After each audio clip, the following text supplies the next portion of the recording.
nous avons reçu de ces regroupements ce qu'ils attendaient du gouvernement de l'Union sacrée de la nation, mais aussi de comment est-ce qu'ils voyaient leur participation au sein de ce gouvernement. Et il a fallu que nous puissions faire des arbitrages et aboutir à ce chiffre que nous avons. C'était un exercice qui s'est fait dans la contrainte, je dois l'avouer, parce que c'était un exercice inédit. Je pense que pour moi, qui étais déjà député depuis 2006, j'ai vu la plupart dans toutes les législatures, on n'a jamais eu une majorité aussi large au sein de l'Assemblée nationale. Alors comment, pour plus de regroupements, plus de forces politiques ayant adhéré, réduire le nombre, c'était pas facile. Et moi j'ai considéré que pour la plupart de ces forces, il y avait une volonté de vouloir servir la nation. Et nous avons répondu qu'aujourd'hui, nous formons le gouvernement avec ceux qui peuvent y adhérer, mais il y a plusieurs secteurs de la vie nationale à animer. Et nous sommes convaincus que pour ceux qui ne peuvent pas servir au gouvernement aujourd'hui, il y aura d'autres secteurs où ils pourront servir. Pour parler du genre, parce qu'après la taille du gouvernement où on nous avait demandé de réduire, on avait demandé plus de participation féminine. Et là-dessus, je dois mentionner que lors de la journée de la femme, j'ai reçu un plaidoyer et tout le long du mois de mars, on a insisté sur le fait qu'il devait y avoir un effort à ce que nous puissions avoir plus de femmes représentées au sein du gouvernement de l'Union sacrée de la nation. Ça a été un exercice que nous avons dû faire avec les chefs de regroupement, parce que nous demandions chaque fois qu'il y ait pour un poste ministériel, en cas de proposition, des personnes devront animer ce poste ministériel, 3 propositions qui tiennent compte de l'expérience, du genre, mais aussi du facteur jeunesse. Il y a des groupes avec qui nous avons pu avancer de manière positive, et pour ces groupes-là, je les remercie. Avec d'autres, ça a été plus difficile, mais toujours est-il que je suis fier aujourd'hui d'annoncer que nous avons une participation de 27% des femmes au sein de ce gouvernement de l'Union sacrée de la nation, avec un total de 15 personnalités féminines qui vont, à côté des autres membres du gouvernement, relever le défi attendu par la population congolaise. Et cette participation féminine, nous ne la voulions pas que quantitativement, mais aussi qualitativement. Et vous pourrez voir que lorsque vous parcourez la liste du gouvernement, c'est déjà au niveau des vice-primatures que nous avons une femme, en la personne de l'honorable Ève Bazaïba. Et au niveau des ministères, nous avons 10 personnalités féminines qui sont aujourd'hui ministres. Nous avons 3 vice-ministres et une ministre déléguée. Et donc, c'est un effort qu'il faut poursuivre. Aujourd'hui, nous n'avons pas encore eu un gouvernement ici en République démocratique du Congo depuis l'indépendance qui contient autant de femmes. Et j'estime que c'est un pas, mais qu'il faut continuer à aller vers le sens de la parité, non seulement au gouvernement, mais aussi dans toutes les autres institutions de la République démocratique du Congo. J'espère simplement que ce fait qui arrive au mois d'avril, après le mois de mars de la femme, sera accueilli comme un premier pas qui va dans le sens de la parité. En ce qui concerne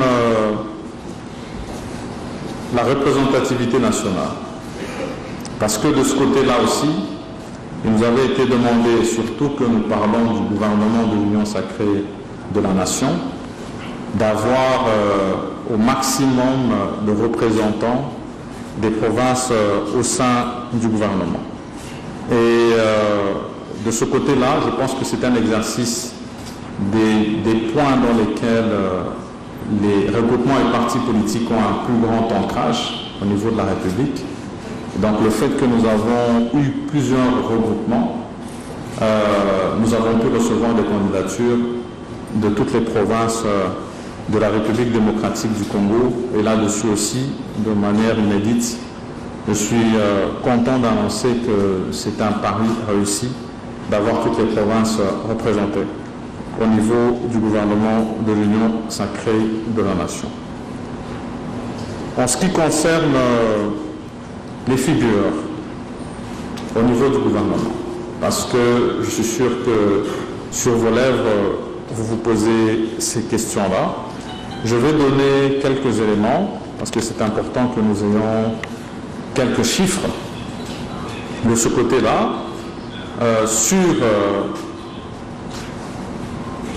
les membres du gouvernement entrant, nous en avons 10 qui ont été reconduits comme membres du gouvernement, dont 8 à la même position et 2 à des positions différentes. C'est donc un taux de 20% de renouvellement au niveau de l'institution gouvernement.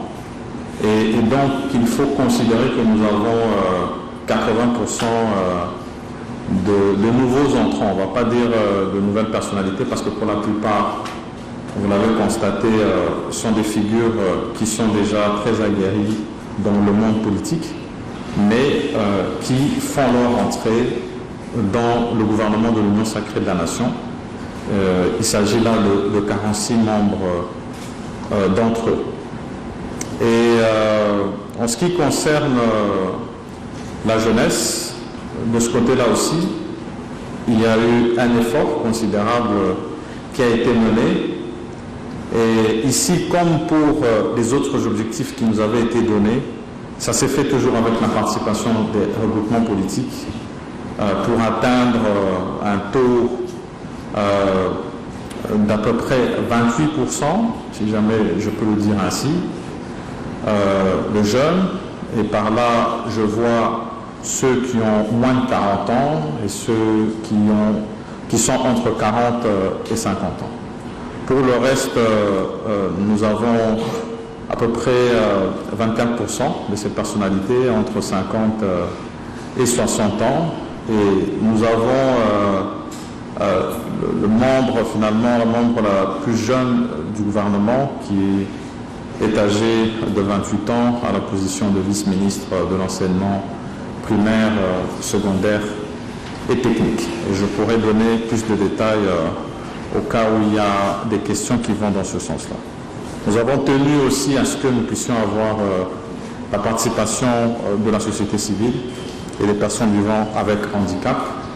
Et je pense que le chef de l'État, pour marquer un certain accent à cette question, a cédé à des postes de souveraineté parce qu'ils sont dits comme tels, à savoir le poste de la justice et garde des sceaux, où nous voyons Madame Rose Mutombo, qui est une grande activiste et présidente de CAFCO, qui fait son entrée au gouvernement, ainsi que le retour de Madame Irène Essambo comme ministre déléguée et ministre des personnes vivant avec handicap.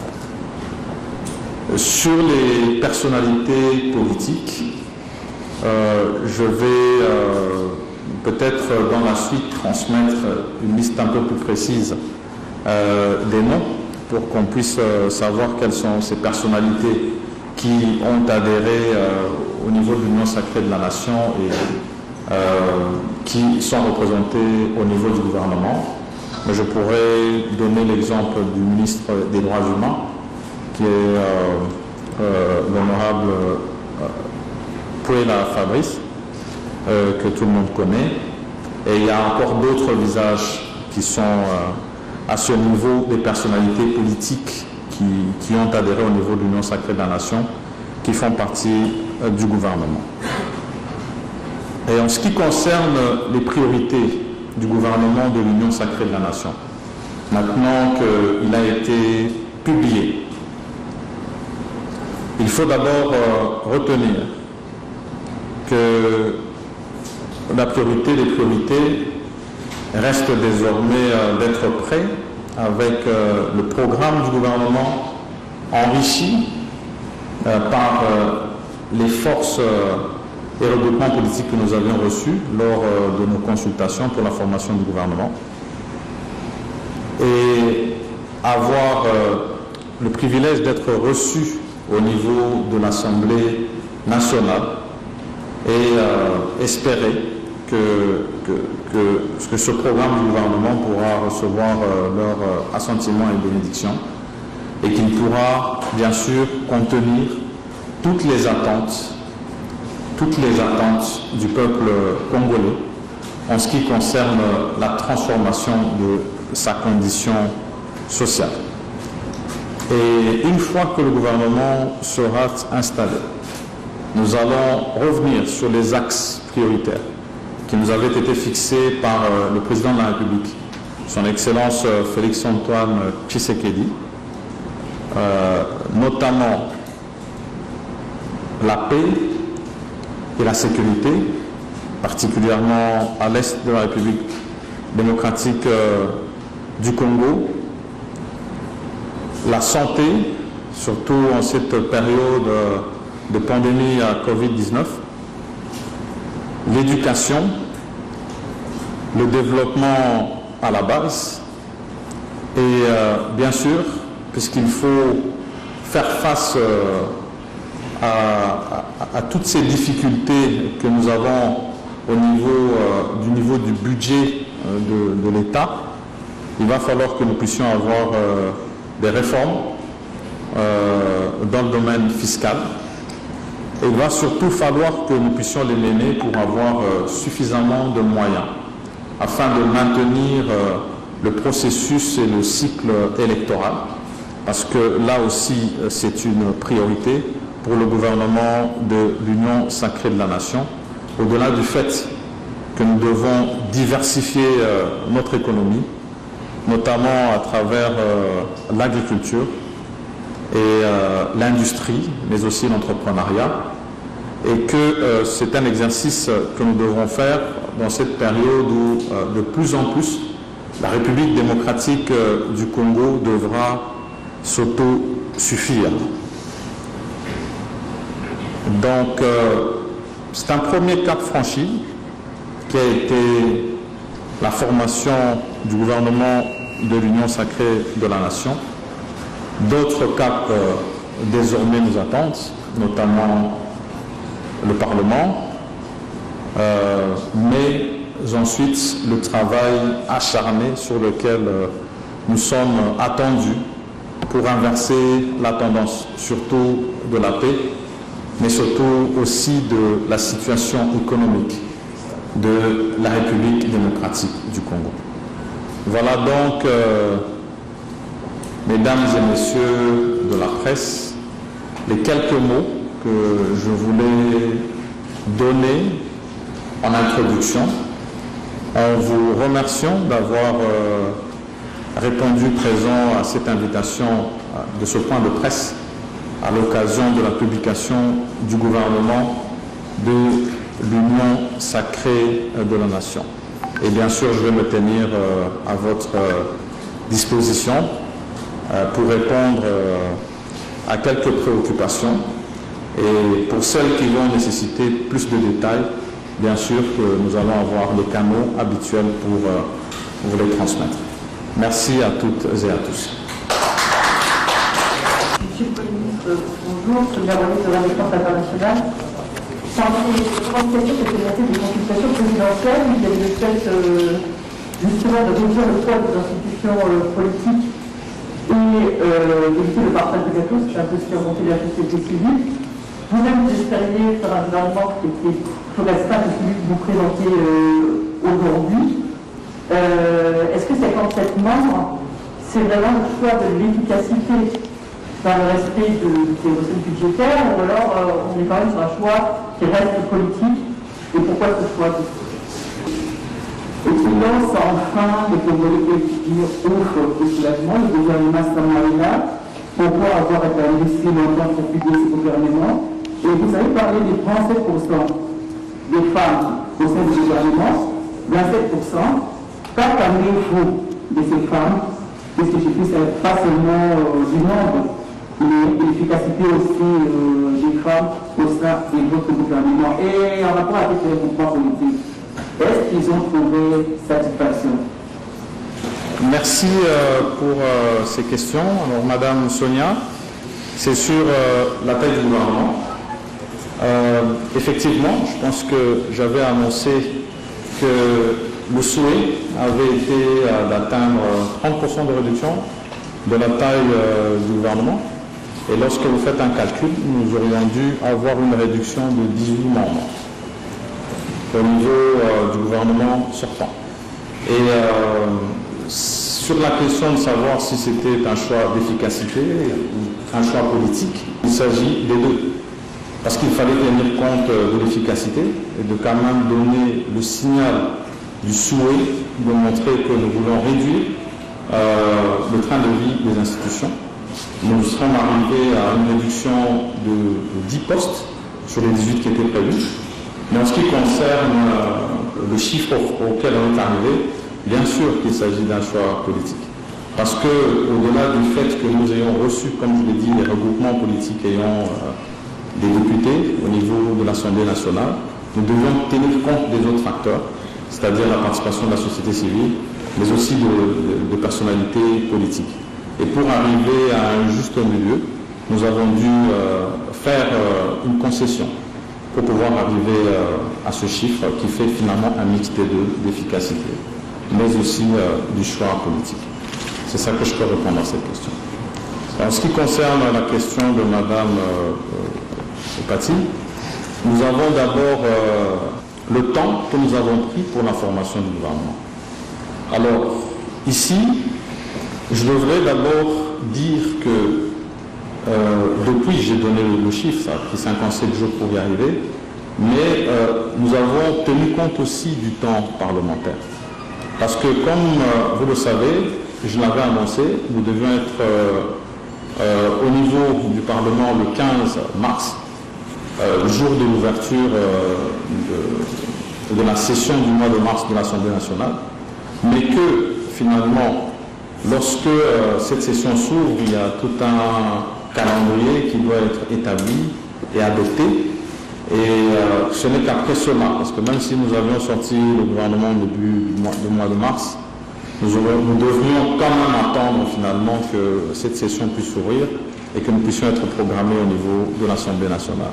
Donc nous avons simplement mis ce temps à profit, ce délai par rapport à l'ouverture de la session et l'adoption du calendrier pour parachever les discussions que nous avions commencées, parce que avec certains groupes, et la plupart d'entre eux, nous sommes arrivés très vite à des points d'entente, mais avec d'autres, ça a pris un peu plus de temps. Nous remercions les premiers pour leur promptitude et la patience qu'ils ont eue dans les discussions que nous avons eues avec les autres groupes pour arriver à ce résultat. Et je pense que le plus important, c'était d'arriver à une forme de consensus dans la formation de ce gouvernement. Et bien que, parce que vous avez demandé si tout le monde allait trouver satisfaction, je pense que certainement pas, parce que je vous ai dit que l'engouement de servir la nation était grande. Mais je vais revenir sur le fait que j'ai insisté chaque fois que j'ai reçu la plupart des regroupements sur le fait que le plus important, c'est de participer à la reconstruction du pays et de mettre en avant les intérêts de la nation et de la population congolaise, avant de mettre en avant les intérêts des partis. Donc, en ce qui concerne les 27% de la participation féminine, ce que nous attendons d'elles, c'est qu'elles soient à la hauteur des fonctions auxquelles elles ont été assignées. Il faudrait qu'elles puissent démontrer leurs compétences et même plus, pour moi, et même plus, parce que ça permettrait de convaincre d'en avoir encore davantage, non seulement au niveau du gouvernement, dans les prochains gouvernements qui seront formés, mais aussi au niveau des autres institutions. Merci, madame. Octave Mokéouli du journal Africa News. Vous avez parlé de la paix et de la sécurité comme la priorité de votre priorité du gouvernement. Aujourd'hui, à l'est du pays, la population est en train de marcher contre la MONUSCO. Ils ne veulent pas que la MONUSCO reste. Comment vous allez aborder cette question, puisque ça fait 20 ans que la MONUSCO a appuyé la République démocratique du Congo sur le plan sécuritaire pour la stabilisation de notre pays. Merci. Monsieur le Premier ministre, bonjour. Christian Moussako, Congo FM. Vous arrivez à la tête d'un gouvernement qui a déjà un budget préétabli. Alors, vous dites avoir vos priorités dans un environnement Covid qui n'est pas à la faveur de l'exécutif. Quelles seront les premières mesures que vous allez prendre dans ce sens, et est-ce que, comme le disent déjà certains, vous allez revoir à la baisse ou à la hausse les prétentions budgétaires du gouvernement? Et la problématique de la MONUSCO, en ce jour particulier où il y a une marche pour obtenir le retrait de celle-ci. Alors ici, je peux avouer que depuis ma nomination, j'ai eu une rencontre de prise de contact avec Madame Bintou, qui est la représentante de la MONUSCO ici en République démocratique du Congo. Et dans les échanges que nous avons eus, il a été fait mention du plan de désengagement de la MONUSCO, parce que c'est un plan qui est déjà existant, mais sur lequel il y a du retard, parce qu'il y a des préalables. Et donc, ce que nous devrons faire, c'est nous atteler à ce que ces préalables soient rencontrés pour que ce plan déjà établi puisse suivre son cours. Parce que ici, il est une question de responsabilité et de sécurité. Il faut le prendre à la hauteur de la mesure de la question et agir prudemment. Mais, comme je l'ai dit, le plus important, c'est qu'une fois que nous sommes en place, nous puissions prendre langue avec, une fois de plus, avec les responsables de la MONUSCO et voir comment est-ce que ces préalables pourront être rencontrés. Et en ce qui concerne la question principale avec des sous-questions de M. Christian, c'est-à-dire la question du budget de l'État, parce qu'effectivement nous arrivons dans un contexte où nous avons un budget déjà établi, et je vais même souligner avec des affectations précises. Et donc ici, l'exercice que nous devrons faire, c'est d'abord, parce que nous avons parlé de réformes, ces réformes, elles vont se faire dans le domaine fiscal pour aller dans le sens d'accroître le budget. Ça, c'est d'abord l'une des premières priorités que nous avons, parce que nous devons nous donner les moyens de notre politique. Nous ne saurons pas faire face non seulement aux questions sécuritaires, mais surtout à la question sanitaire, si jamais nous ne donnons pas les moyens de notre politique. Et donc il va falloir aller dans des réformes fiscales.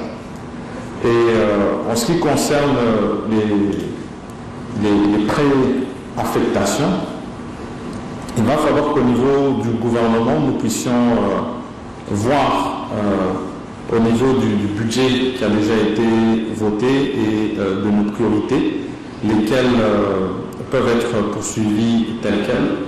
Et là où nous aurons la possibilité de revenir vers l'autorité budgétaire qui est l'Assemblée nationale, nous n'hésiterons pas de le faire si ça va dans le sens de notre programme du gouvernement qui lui est axé sur l'amélioration des conditions de vie des Congolais. Voilà, merci.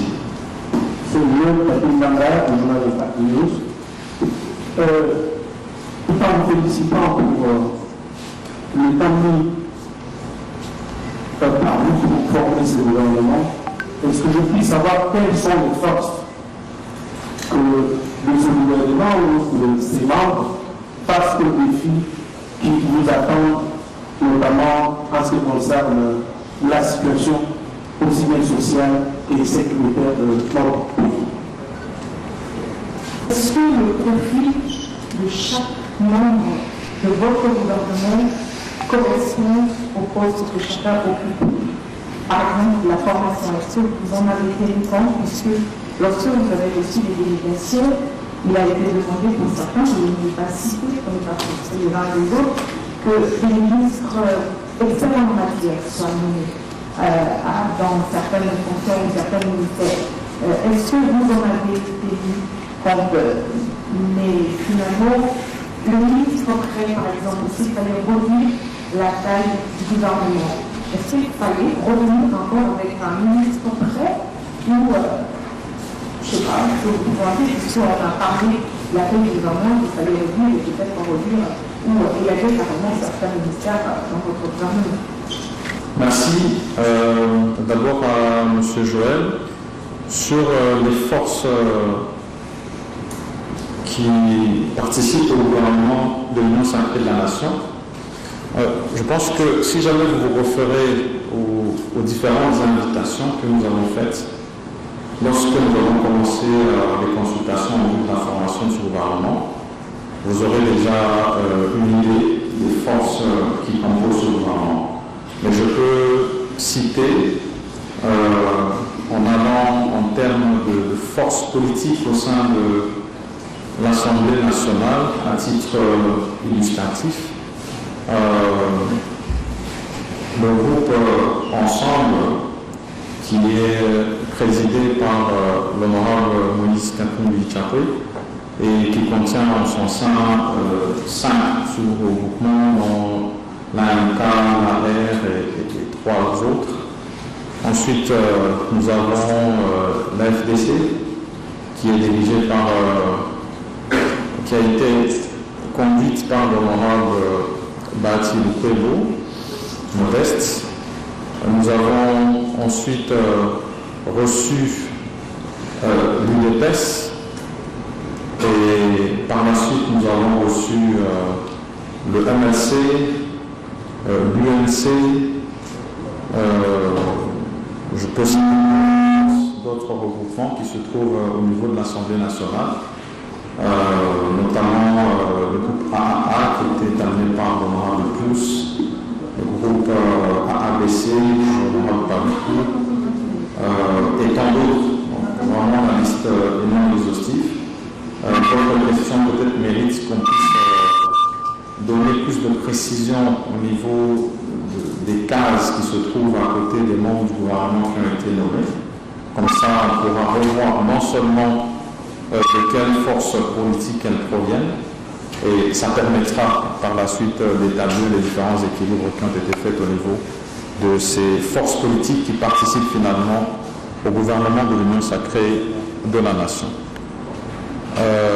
Et pour Madame Rachel, en ce qui concerne les profils des personnes qui vont animer les différents postes ministériels, nous avons tenu compte au maximum du profil des personnes devant animer les différents ministères.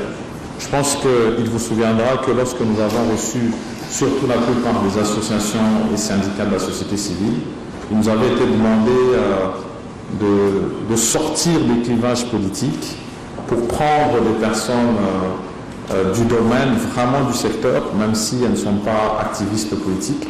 C'était un idéal, mais nous avons dû revenir vers les forces politiques, simplement parce que du point de vue de la Constitution, le gouvernement que nous devons former doit tenir compte de la coloration politique du Parlement. Et c'est donc les forces politiques qui nous ont transmis des profils qui devaient pouvoir animer les différents secteurs ministériels. Et parfois nous avons dû, effectivement, je l'avoue, prendre des personnes polyvalentes, en espérant que leur expérience avérée dans le monde professionnel pourra leur permettre de rencontrer les attentes de ces secteurs-là. Voilà ce que je peux répondre. Merci, madame.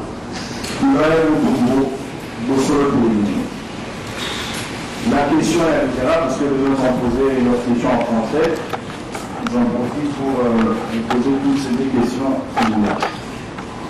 Monsieur Marton, lui, on a le régler, on peut dire bon car c'est ça qui est confiance, et puis les loyaux attaquent le régler, mais que voilà, on a un faux gouvernement finalement, et lui, mon tour est une chose d'avis, depuis au Premier ministre, on outil finance n'engagé, et par réforme, il y a un cas pour ça, la côte est un peu bon. Il y a un balai, il y a un social, il y a un congolais. Ma congolais, ma congolais, quoi, il y a un ministère social là-bas. Alors, ça fait un peu ici, le coup, la soda, on a la paye, la face. Prime la parole, on a la prime de combat, il y a $20. On a pas encore $20, il n'y a pas. Alors, il y a un ministre, on a mis tout cas, ministre de dominer la cortège là-bas. Est-ce que vous avez continué de train de lire à l'institution pour faire sa espoir dans le Bazani, dans la famille ici? Merci pour les deux questions. Je vais commencer par la première, Nico Israël. Par rapport à finance au Makouti, depuis que Mazana Post, quand nous avons nommé, ça veut dire le 15 février 2021, nous avons fait ça la consultation pour l'information au gouvernement. Et il faut un institut au niveau du Parlement pour avoir dans la Kitina ça la remise et reprise. Et à ce moment-là, on a accueilli exactement où on a beaucoup dans la caisse de l'État. Et on a eu déjà, parce que aux armes exercice 2020 et 2019, lorsqu'on fait un retour en arrière, le monde acquis niveau de la recette, on sait déjà que c'est bas. L'exercice ici est que vous allez rénover un peu. Et la question est un peu apparentée à la question d'éco-question par rapport aux réformes. La réforme fiscale, ça sera d'abord au niveau des régies financières ou aux analogues, mais au-delà de ça, il faut insister pour la plupart des ministères, parce que chaque ministère, en principe, est génératrice à la recette. C'est important que de ce côté-là, dans l'État, à quel niveau est-ce que les différents ministères ramènent quelque chose dans la caisse de l'État. C'est vraiment très important, parce que ce que les autres la DGI, douane, le FIDA, ça c'est par rapport à la première question. La question sociale, indication au PSI par rapport à la diminution de la taille du gouvernement. Bien que c'était difficile, m'a mentionné plein d'eau, c'était pas facile. Quand on a pris, il y a des militaires au bazar à front. D'abord, on a milité il faut. On a appelé ça l'amour vraiment salut. Parce que là, je souffrir, on a Est. Bazar n'a pas si. On a longtemps où il fallait la recevoir, ça n'arrive pas. Bien sûr qu'on devra nous pencher sur ce problème-là de manière particulière pour faire la différence. Toujours en côté, mais il faut tout comment. Il faut tout exactement qu'est-ce qui ne va pas et pourquoi les autres commentent. Est-ce que les appos bon besoin tester ou bien c'est parce que on en voit, mais il y a des détournements.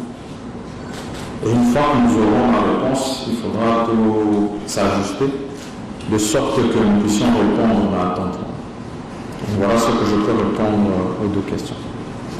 En ce qui concerne la question de Clément, Le gouvernement de l'Union sacrée de la Nation est-il le même que celui de la coalition